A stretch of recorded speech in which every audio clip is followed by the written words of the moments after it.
대한민국 헌법이 항상 옳았던 것은 아닙니다. 우리 헌법이 부끄럽게도 독재 정권을 수단화 합리화하는 데 악용되기도 했습니다.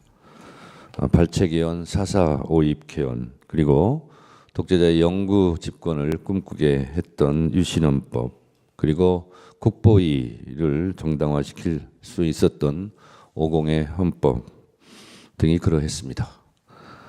그러나 지금의 헌법은 이러한 부족한 헌법과 달리 국민들의 87년 6월 민주화 항쟁으로 피로써 쓰고 정립한 자랑스러운 대한민국 헌법입니다. 6월 민주화 항쟁을 통해서 우리는 대통령 직선제를 쟁취할 수 있었고, 그리고 국정감사가 부활했고, 바로 이곳 헌법재판소가 탄생할 수 있었습니다. 대한민국은 법치국가이고 모든 법의 으뜸은 헌법입니다. 국민 각자 개개인이 의견과 주장이 다를 때 대한민국은 이 방향으로 가라라고 정해놓은 대국민 합의 문서가 바로 헌법입니다. 저는 비법조인이지만 대한민국 헌법을 사랑합니다. 헌법도 100번 이상 읽었고 한 조항 한 조항에 담긴 헌법의 뜻을 가슴 깊이 새기고 있습니다. 대한민국의 헌법을 한마디로 정리하기는 어렵지만 가장 중요한 것은 국민의 기본권 보장, 삼권 분립, 그리고 인권 옹호 등 헌법 정신 내세우는 앞머리의 정신이라 생각합니다. 그러해서 헌법에 적시된 순서도 헌법 전문, 총강, 국민의 권리와 의무, 국회, 행정부, 법원 순서로 적시하고 있습니다. 그만큼 국민의 기본권과 국회의 역할은 매우 소중하다 할 것입니다. 대한민국 헌법이 다른 나라와 달리 특별하게 규정하고 있는 조항이 바로 86조 3항, 87조 4항입니다. 현역 군인은 국무총리가 될 수 없고 현역 군인은 국무위원이 될 수 없다는 조항입니다. 그만큼 우리 헌법은 군부 독재의 아픈 역사를 치유하기 위해서 전 국민이 노력해서 피로 써서 만든 조항들이 헌법 곳곳에 있습니다. 대한민국 헌법 제77조 1항은 전시, 사변, 국가 비상사태가 아니라면 계엄을 선포할 수 없다고 되어 있습니다. 대한민국 헌법 130개 조항 중에서 제 개인적으로 봤을 때 헌법 제11조와 헌법 제84항은 모순 관계에 있습니다. 모든 국민은 법 앞에 평등하다고 했지만 유일하게 대통령은 내란과 외환의 죄를 범하지 아니하고는 형사소추권을 인정하지 않고 있습니다. 그만큼 대통령에게는, 1인에게는 헌법적 특권을 부여하고 있습니다. 그런 헌법적 특권이 있는 대통령이라 할지라도 내란과 외환의 죄를 저질렀을 때에는 헌법 제11조 모든 국민은 법 앞에 평등하다는 정신에 따라 처벌되고 탄핵이 돼야 되는 것은 우리 헌법이 규정한 정신입니다. 이런 면에서 내란 우두머리든 내란 중요 임무 종사자든 내란 부하 수역자든 아니 형법에서 규정하고 있는 내란 선동자든 이 헌법 정신에 따라서 준엄하게 처벌받아야 된다고 생각합니다. 피청구인 박성재 법무부 장관은 누구보다 다른 부처의 장관보다 이런 헌법 정신을 잘 알고 있을 것입니다. 다른 장관보다도 이런 위헌 위법한 비상계엄을 선포하려고 하는 윤석열 대통령에 대해서 정말 목숨 걸고 반대했어야 된다고 저는 생각합니다. 그런 면에서 많은 아쉬움과 부족함이 있습니다. 법사위에서 자주 만난 사이지만 이렇게 헌법재판소에서 얼굴을 마주 대하고 있는 저도 마음이 불편합니다. 그러나 인간적인 정은 정이고 법은 법입니다. 헌법 정신에 따라서 피청구인 박성재 법무부 장관을 파면해 달라고 요청하는 제 마음도 많이 불편합니다. 그러나 내란은 내란이고 또 내란에 직간접적으로 연루되었다면 헌법에 따라서 준엄한 파면이 이루어져야 된다라고 생각합니다. 국회에서의 증언감정법 제4조 1항은 직무상 비밀이라고 하여 자료를 제출을 거부할 수 없다라고 분명하게 법적으로 못 박아놓고 있습니다. 다만 군사, 외교 등에 관한 것은 예외로 그 부처 장관이 성명을 하였을 경우는 예외를 한다고 되어 있습니다. 비단 법무부 장관뿐만 아니라 다른 부처 장관들에게도 제가 법사위에서 여러 차례 묻습니다. 검찰총장 인사청문회 때도 물었습니다. 자료 제출을 하지 않아서 그 본인에 대한 자료가 군사에 관련된 거냐? 아니다. 외교에 관련된 거냐? 아니다. 북한에 관련된 거냐? 된 거냐? 아니다. 아니라면서 왜 안 내냐? 그럴 때마다 이러저런 핑계를 대고 자료 제출에 응하지 않고 있습니다. 이것이 국회의 관행으로 자리 잡고 법률보다 더 위력한 권위를 갖는다면 헌법에서 규정한 국회의 권위는 과연 어디에서 찾을 수 있겠습니까? 그것을 헌법재판소에서 바로잡아 주시기 바랍니다. 저는 국회의원 10여 년 하면서 국회 본회의장에서 국회의장이 의결하지 않고 본회의장을 박차고 나가는 국무위원을 처음 봤습니다. 국회는 국회의 개인에 대한 명예와 개인에 대한 체면이 중요한 것이 아니라 헌법기관으로서 국회의 역할이 있는 것이고 행정부의 국무위원들은 또 헌법과 법률이 정한 범위 내에서의 권한과 태도가 있을 것입니다. 공무원은 국민에 대해서 무한한 봉사자라고 헌법에서 규정하고 있고 성실 의무, 정치적 중립 의무도 다 헌법과 법률에서 정한 지켜야 될 규범입니다. 이러한 사실을 명백하게 인지하였을 법무부 장관이 헌법과 법률에 위배되는 그런 행위를 하였을 때 과연 그것을 제지하고 헌법에 맞게 언행을 하라고 판결할 수 있는 곳은 헌법재판소가 유일합니다. 나라가 매우 혼란스럽고 불안과 공포 속에서 하루하루 국민들의 삶이 허리가 꺾여가고 있습니다. 우리 헌법재판관님들께서도 너무나 잘 인지하고 목도하고 계시다시피 헌법재판소로 이곳을 둘러싼 수많은 혼란과 갈등이 존재합니다. 그것이 눈에 보이는 헌법재판소를 둘러싼 갈등만이 있겠습니까? 지금 대한민국 곳곳에서 전 국민이 대통령 윤석열의 내란 사태로 그 이후로 너무나 심한 고통과 스트레스를 받고 있는 것을 너무나 잘 알고 계실 겁니다. 사실 오늘 법무부 장관 박성재 피청구인에 대한 탄핵 심판이지만 온 국민은 내란 우두머리 피의자 윤석열 대통령에 대한 탄핵 심판 선고일이 언제일지 그것이 가장 큰 관심사일 것입니다.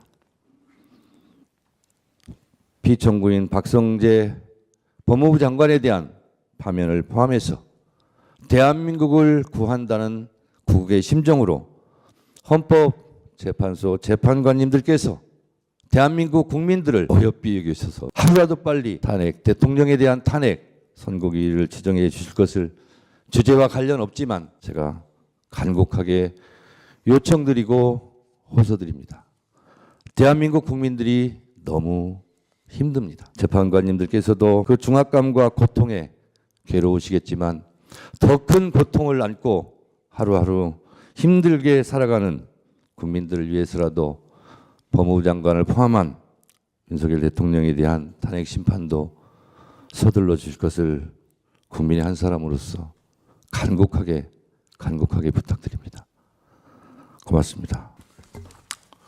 피청구인 법무부 장관 박성재입니다. 우선 피청구인에게 진술할 기회를 주신 재판관님께 감사의 말씀을 드리며 평소 나름 모범적으로 공직생활을 해왔다고 자부하고 있었는데 이 탄핵 심판정에 서게 된 것을 대단히 안타깝게 생각합니다. 무릇 탄핵은 국가에게는 그 소추 의결 자체로 고위 공직자의 직무가 정지되고 대행체제로 운영될 수밖에 없어 국정 공백 내지 정부 기능의 장애를 초래하게 되고, 공직자 개인에게는 소추가 결의되었다는 사실 자체로 불명예스럽고, 나아가 그 소추가 인용되면 그 직에서 파면되는 결과 외에도 연금 등 여러 가지 권리에 엄청난 불이익이 따르게 됩니다. 이러한 중대한 의미를 가지는 만큼 국회의 탄핵 소추는 충실한 조사와 증거 수집 절차로 신중하고 엄정하게 이루어져야 합니다. 우리나라 탄핵 심판 제도는 사법 절차나 징계 절차에 의한 처벌, 징계가 곤란한 사람들에 대한 보충 보완적 제도로 알고 있습니다. 그리고 정치적 심판이 아니라 규범적 심판 절차를 취하고 있는 것으로 압니다. 그러므로 소추 및 심판 절차에서는 증거에 근거한 판단을 하여야 합니다. 우리 헌법재판소도 그러한 입장을 취하고 있는 것으로 알고 있습니다. 그러므로 국회 역시 증거로 입증 가능한 탄핵 사유에 대하여 소추 의결이 이루어져야 합니다. 그러나 본건 탄핵 소추 의결에 있어서 국회는 사실 확인을 위한 그 어떠한 조치도 하지 아니하였습니다. 오늘 여기서 소추 의결한 지 100일이 되었는데 그 소추 사유 중 하나인 장시호 관련 자료 미제출과 관련해서 국회의원들께서 그 자료를 받았는지 여부를 확인 이제 하겠다고 합니다. 즉 본인에 대한 국회의 탄핵 소추는 국회 차원의 별도의 조사나 증거 수집 절차 없이 비상계엄이 내란이며 침묵은 공모라는 궤변을 주된 탄핵 사유로 삼았고, 구체적인 헌법, 법률 위반 행위조차 제대로 특정하지 않은 채 소위 카드라식 의혹 제기에 불과한 언론 기사들을 증거로 첨부하였을 뿐입니다. 소추 당시 탄핵 사유를 입증할 구체적 증거는 없었으며 현재까지도 없습니다. 이렇듯 탄핵 사유를 뒷받침할 만한 아무런 증거가 없음에도 국회법에서 정한 조사 절차마저 생략한 채 이루어진 이 건 탄핵 소추는 소추 절차 자체가 국회법에 위반한 것으로 보아야 합니다. 만약 국회 측이 국회법에 규정된 탄핵 소추를 위한 조사 절차는 임의 규정이고 재량 사항이므로 관련 절차를 거치지 않아도 되고, 탄핵 소추권은 국회의 권한이므로 증거 없이도 소추 가능하다고 주장한다면 이는 이제껏 검찰의 처분이나 정부의 재량 행위에 대해서 권한 남용이라며 문제를 삼아온 국회의 입장과 사뭇 다르다고 할 것입니다. 바로 내로남불입니다. 헌법재판소는 그러한 국회의 주장을 배척해야 합니다. 그렇게 하지 않으면 향후에도 아무런 증거도 없이 탄핵 소추권 행사를 남용하는, 이를 조장하는 결과를 초래할 것입니다. 국회의 졸속 탄핵 사추는 탄핵 인용, 즉 파면을 목적으로 하는 것이 아니라 오로지 고위공직자의 직무정지, 이를 통한 국정공백 내지 마비를 초래하기 위한 의도로 제기된 것으로 볼 수밖에 없습니다. 이는 명백한 탄핵 소추권의 남용으로 각하되어야 합니다.